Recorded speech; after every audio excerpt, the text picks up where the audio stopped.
Bienvenidos sean todos, queridos hermanos, al grupo de oración Mi Pequeño Rebaño.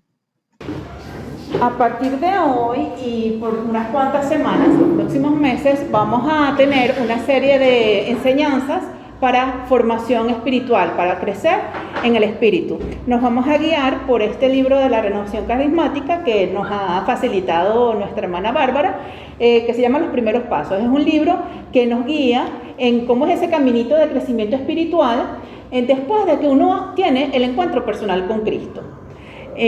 La primera enseñanza la voy a dar yo hoy, pero están todos invitados. Me gustaría que todos pudiéramos participar en estas enseñanzas, porque es importante que pongamos en práctica esa experiencia de vida que hemos tenido en el retiro básico y que muchos de nosotros tuvimos también en la Escuela de Formación de Evangelizadores. Todos podamos hacer realidad el cumplimiento de esa misión que todos tenemos, que es la de evangelizar. Y qué mejor manera de empezar a poner en práctica ese mandato que en familia, aquí en familia, en nosotros, en nuestro pequeño grupo. Y bueno, uno no sabe después a dónde Dios nos va a mandar, ¿verdad? Pero si ya tienes esa destreza, esa práctica de aquí en pequeñito en familia, ya has predicado, ya has hablado de tu experiencia, te es más fácil después. Si eres fiel en lo chiquito, serás fiel en lo grande a donde Dios te mande. Entonces, bueno, todos están invitados a participar. La segunda enseñanza la va a dar la semana que viene Bárbara. Y si alguien se anima para la tercera o la cuarta, ustedes me van diciendo, y entonces es fácil, porque es preparar la enseñanza con el capítulo del librito. Y el capítulo da todo, da las citas bíblicas, da todo. ¿Y por qué es importante? Porque mi experiencia de Cristo es diferente a la experiencia de Cristo de cada uno de ustedes, y todos crecemos espiritualmente al ver el punto de vista o la vivencia de cada uno de nuestros hermanos. Nos enriquecemos todos. Por eso es importante que todos podamos participar y compartir esta experiencia. Bueno, lo primero que tenemos que meditar es en que lo primero que tenemos que hacer después de salir del retiro básico es que tenemos que conocernos a nosotros mismos. En el retiro básico tuvimos esa experiencia personal con Cristo y aprendimos que teníamos que nacer de nuevo. Y para ejemplificar, hacer de una manera más visual, porque muchas personas somos más visuales que auditivas, entonces les traigo una dinámica. Te traigo a tu pequeño. Hoy te tengo una noticia: tú eres un bebé espiritual. Realmente todos y cada uno de nosotros salimos del retiro básico así. Aparentemente somos unos adultos, todos somos grandotes ya, unos carajayos grandotes con hijos y demás, y algunos hasta nietos, pero espiritualmente somos unos bebés en pañales. Y esa es la nueva vida a la que estamos llamados todos y cada uno de nosotros después de ese encuentro personal que tuvimos con nuestro Señor Jesucristo. Estamos llamados a tener una nueva vida en Cristo, pero tenemos que conocernos a nosotros mismos. Tenemos que saber que somos unos bebés espirituales, y como bebés espirituales, ¿qué hace un bebé? ¿El bebé se puede alimentar solo? No. El bebé necesita de la protección de su padre, de su madre, para ser alimentado, para ser educado, para crecer de una manera saludable. Así nuestro espíritu, que es un bebé en pañales, necesita ser alimentado, ser cuidado, ser protegido para crecer en el espíritu de una manera saludable. Vamos a poner nuestro bebé por aquí. En la palabra de Dios encontramos que esto nos lo dice Juan, Juan 1, capítulo 1, versículos 12 al 13. Dice que vemos que Dios cumple su promesa y nos da su espíritu y nos llama hijos. O sea, ahí nos damos cuenta que somos hijos de Dios, que Él nos da su espíritu y nos llama hijos. Y en ese crecer, en esa nueva vida, en el espíritu, crecemos como niños de pecho.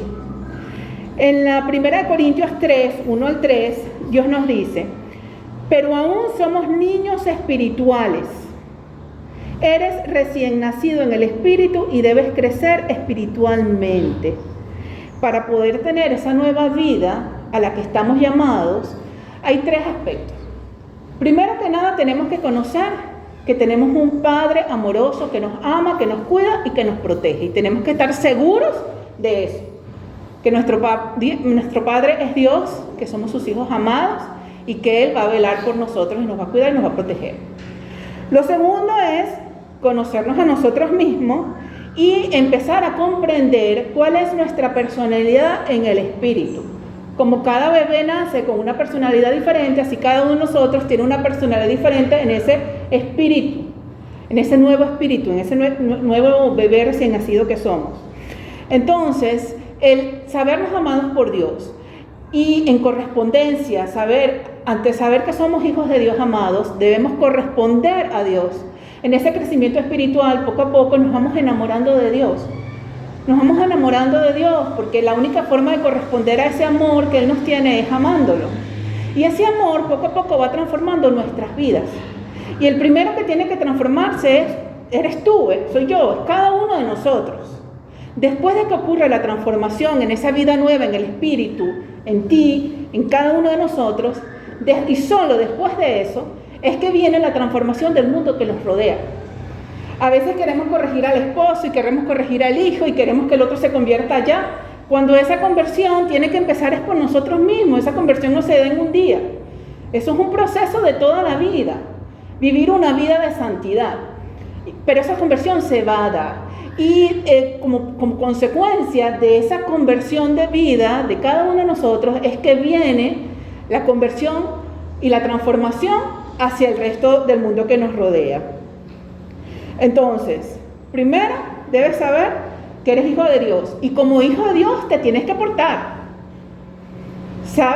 Tienes que saber que eres hijo de Dios y te tienes que comportar como hijo de Dios. Es una responsabilidad.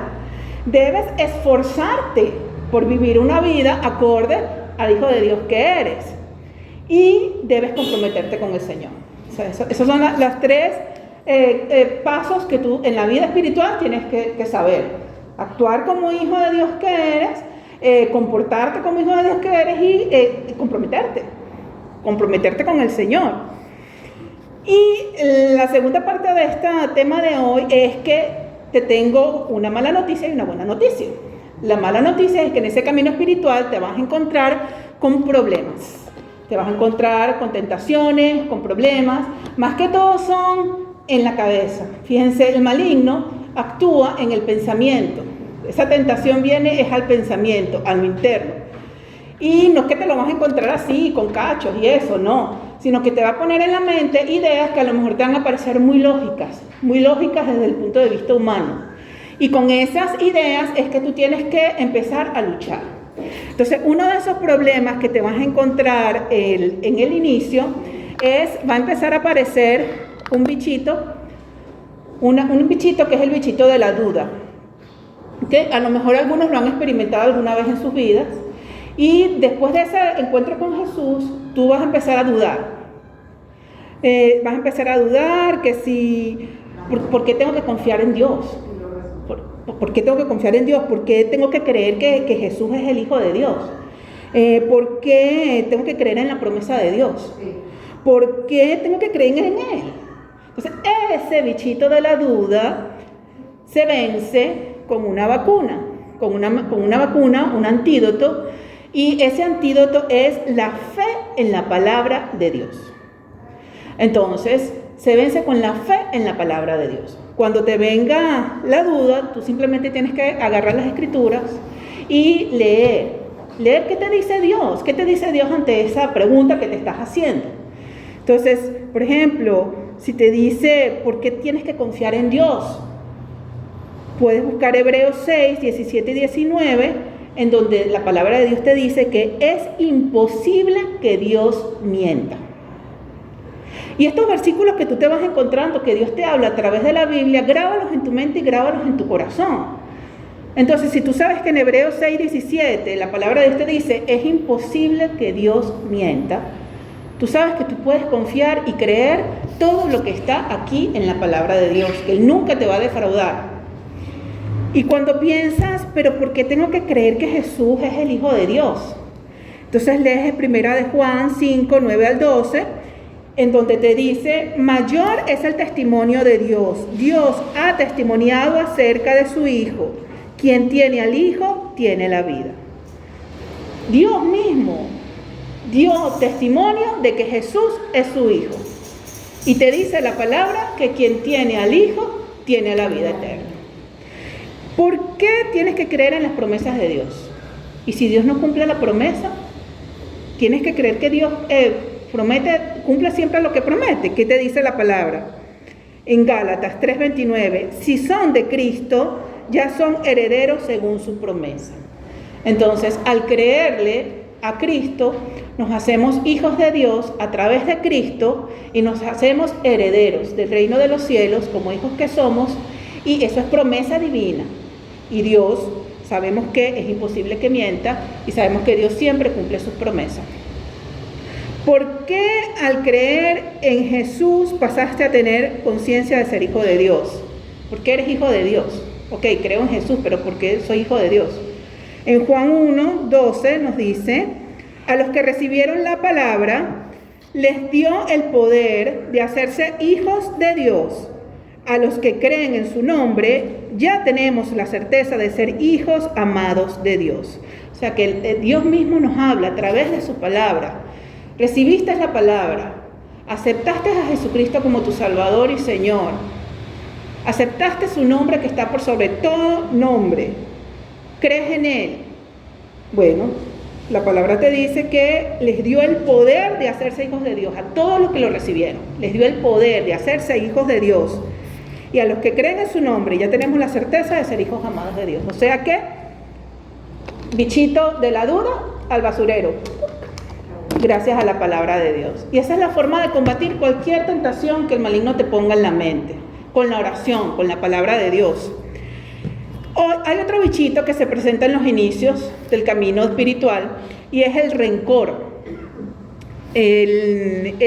La persona puede tener todavía dificultad para perdonar algunas cosas, algunos traumas que ha tenido en su vida, y puede todavía guardar cierto rencor en su corazón, y eso es una enfermedad muy grave porque lo termina esclavizando, le genera apatía, sobre todo apatía por todo lo que es espiritual, le termina generando desamor hacia el prójimo, o sea, nunca llega a amar verdaderamente a su prójimo por el rencor que guarda, y poco a poco lo va alejando de Dios. Y esas oraciones que hace a Dios, pidiendo a Dios, son inaceptables esas ofrendas. Dios no puede responderlas porque en su alma hay rencor. Incluso en Mateo 5:23 nos dice la palabra, deja tu ofrenda y primero ve a reconciliarte con tu hermano.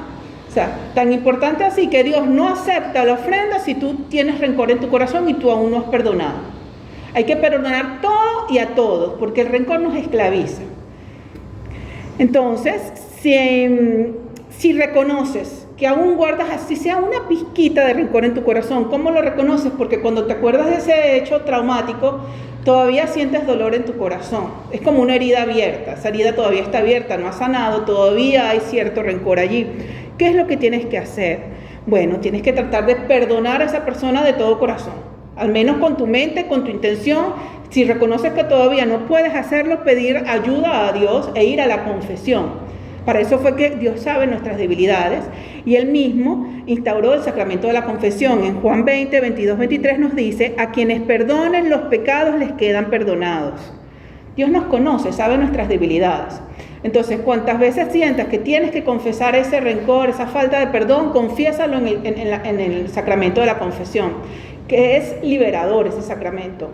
Y verás como poco a poco el Señor va sanando tu corazón y vas a lograr vencer el rencor. Entonces, a través del perdón, de la confesión, en el sacramento, vencemos el rencor. Entonces, fíjense, es la oración, es la palabra de Dios, son los sacramentos. Esas son las armas que nos da Dios para vencer todas esas dificultades que se nos van a encontrar en el camino espiritual de santidad. Hay otra enfermedad que empieza al principio también, la apatía. Ok, tuvimos el encuentro personal, estamos muy contentos, pero puede ser que venga la apatía, que es como una falta de ánimo, una falta de deseo en perseverar en las cosas de Dios. Poco a poco la persona se va alejando y se va volviendo apática y desanimada por las cosas espirituales. Entonces, la solución para eso, si eso es lo que te está sucediendo en este momento, es la comunión, la Eucaristía. Ir a misa, y si es posible ir a misa todos los días, hasta que el Espíritu Santo llene de fervor tu alma por todo lo que es espiritual. Entonces, el antídoto contra la apatía es la comunión en la misa. En primera de Pedro 5, 8, 9, el Señor nos dice: sean sobrios y velen. Su adversario el diablo ronda como león rugiente buscando a quien devorar, y resistan firmes en la fe. Ese velen es velar en la oración, y la oración más poderosa que existe es la misa, la Eucaristía. Esa desata cualquier atadura. Y en segundo lugar, el Santo Rosario, de la mano con la Virgen. Entonces, a través de la Eucaristía y de la misa, vencemos el desánimo y la apatía. El otro problema que se puede presentar en los inicios es una sensación de sentirte incapaz e indigno. O sea, seamos claros, es verdad que somos incapaces e indignos, o sea, ante Dios nosotros somos nada. Y es saludable, sano, reconocer que realmente no somos nada ante Dios. Pero si esa sensación se convierte ya en un sentimiento que te va a paralizar y que te va a impedir actuar a donde el Espíritu Santo te mande, entonces ya se convierte en una enfermedad. ¿Ves? Porque entonces quiere decir que te estás viendo a ti misma, te estás viendo tus imperfecciones, te estás viendo tu incapacidad y ¿por qué? Porque estás poniendo toda tu confianza en ti misma y no estás poniendo tu confianza en quien tienes que poner, que es en Dios. Y estás apartando tu vista de ti misma para poner de Dios para ponerte en ti misma. Entonces, el antídoto contra esto es la oración, principalmente frecuentando los sacramentos, vivir en la divina voluntad, acorde a los 10 mandamientos, entregados incondicionalmente al servicio de Dios. O sea, que eso quiere decir que donde Dios nos mande, sí, Señor, que se haga tu divina voluntad. Sabiendo que la fuerza y el poder vienen de Él, que nosotros somos débiles, pero Dios es todopoderoso, la fuerza viene de Él, no de nosotros mismos. Y hay varias citas bíblicas que podemos también guardar en nuestros corazones, y esa es la tentación que estamos viviendo. Por ejemplo, una bien bonita es Filipenses 4:13, que dice: todo lo puedo en aquel que me da fuerzas. Todo lo puedo en Cristo que me fortalece, todo lo puedo en aquel que me da fuerzas. Grabarse es pequeñas citas que en el momento en que viene la tentación, ay, no puedo, ay, no soy capaz, ay, eso es demasiado para mí. No, todo lo puedo en Cristo que me fortalece. Al basurero ese pensamiento, esa tentación. Y la última enfermedad que de la cual vamos a hablar hoy es la falta de fe, que no es igual que la duda. Ahora es falta de fe en el sentido, me refiero a esa falta de fe en donde la persona cree que Dios va a actuar es según la fe que yo tengo. O sea, si tengo fe, Dios va a actuar, pero como tengo poca fe, no puede actuar. Esa es la tentación. ¿Por qué? Porque entonces nos hace creer que como yo tengo poca fe, Dios no puede actuar con suficiente poder a través de mi oración, o no puede sanar a esta persona porque yo no tengo suficiente fe, y eso no es así. Porque quien sana es Dios. Dios es quien tiene todo el poder. El poder no lo tienes tú.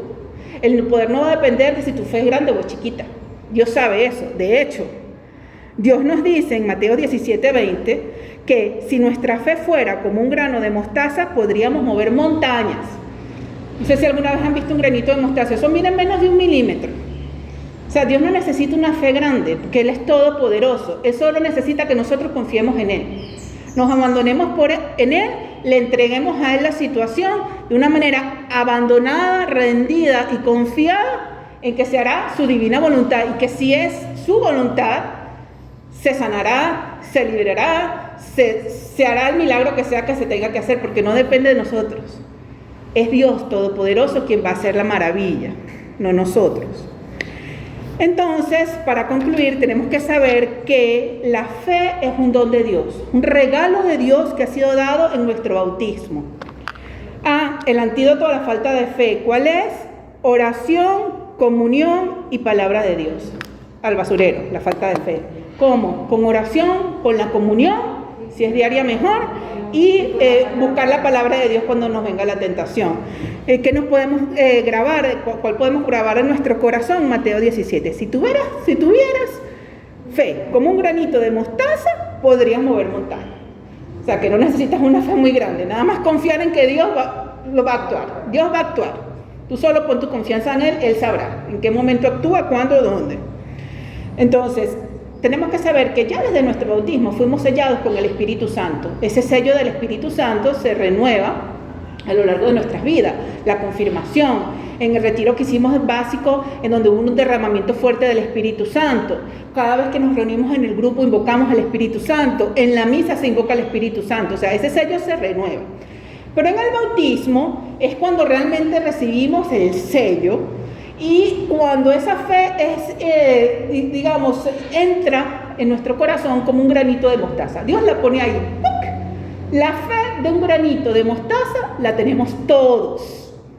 Todos. Al ser bautizados y ese sello del Espíritu viene, Dios infunde en nuestro ser la fe de un granito de mostaza porque Él infunde la semilla de la fe. Ahora, a lo largo de nuestra vida, tenemos que crecer espiritualmente para poder dar frutos. No nos podemos quedar como unos bebés espirituales. Tenemos que crecer. ¿Cómo vamos a crecer en la fe para poder dar frutos? Tenemos que crecer en la divina voluntad. Tenemos que tener una vida nueva en la divina voluntad. Vivir siempre acordes a la divina voluntad. Y solo entonces, si vivimos a lo largo de nuestra vida acorde a la divina voluntad, es que vamos a poder dar frutos. Y es maravilloso tener una vida de crecimiento espiritual en divina voluntad, porque nuestra vida va a ser maravillosa. En Gálatas 5:22 nos dice la palabra: el fruto del Espíritu es amor, alegría, paz, paciencia, afabilidad, bondad, fidelidad, modestia, dominio de sí. Contra tales cosas no hay ley. O sea, nuestra vida va a cambiar. Nuestra vida va a ser transformada. No importa la realidad externa que nos rodee, pero nuestra vida va a haber paz en medio de las tormentas. Va a haber amor en medio de los odios o la violencia que haya a nuestro alrededor.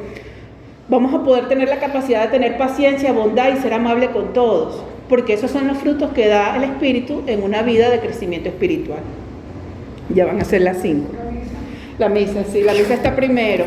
Bueno, en la próxima miércoles de repente podemos retomar, concluir. Queridos hermanos, en futuros videos seguiremos profundizando sobre cómo crecer espiritualmente, desde niños espirituales, que hemos nacido a una vida nueva en el espíritu, a ser adultos espirituales. Bueno, le damos gracias al Señor porque ha estado maravilloso en esta oración y vamos a despedirnos pidiéndole al Señor que nos muestre su tierna mirada, que nunca retire su rostro de nosotros, que nos dé su paz y su amor. Y recibimos su bendición en el nombre del Padre, del Hijo y del Espíritu Santo. Amén. Que la paz del Señor sea con todos ustedes, hermanos, y que Dios los bendiga. Hasta la próxima.